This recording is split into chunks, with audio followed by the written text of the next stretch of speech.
Aortic stenosis gradient by Doppler echocardiogram.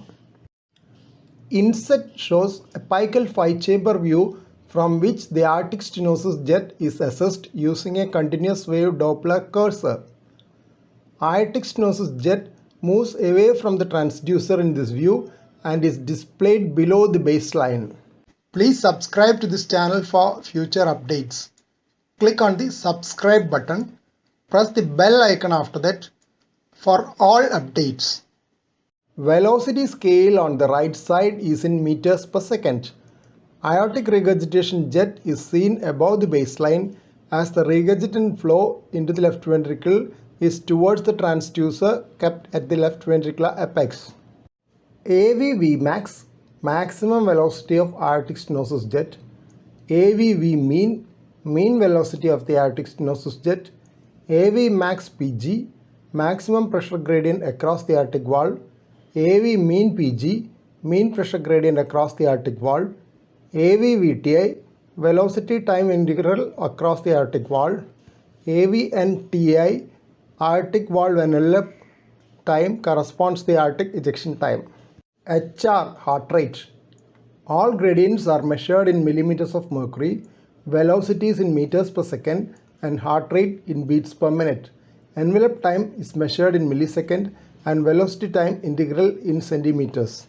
Conventionally, aortic stenosis has been classified to mild with peak gradient up to 50 millimeters of mercury, moderate with peak gradient between 50 to 75 millimeters of mercury, and severe with peak transvalvular pressure gradients above 75 millimeters of mercury.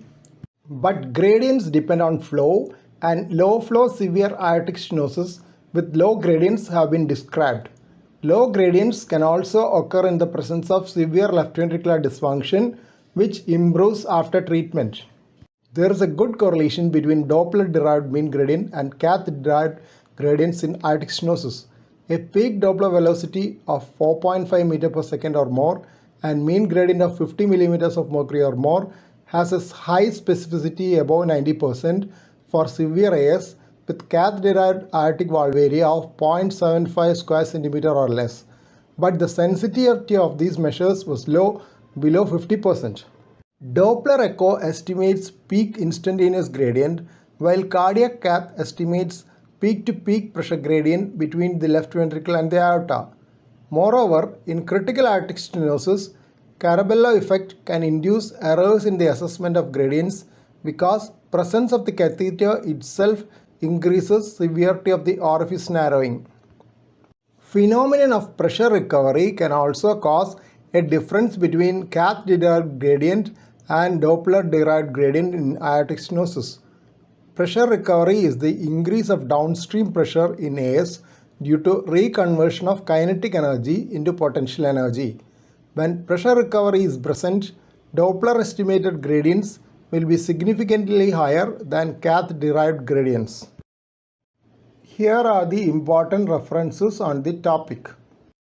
Please don't forget to subscribe to this channel for future updates and click on the bell icon for all updates. Thank you.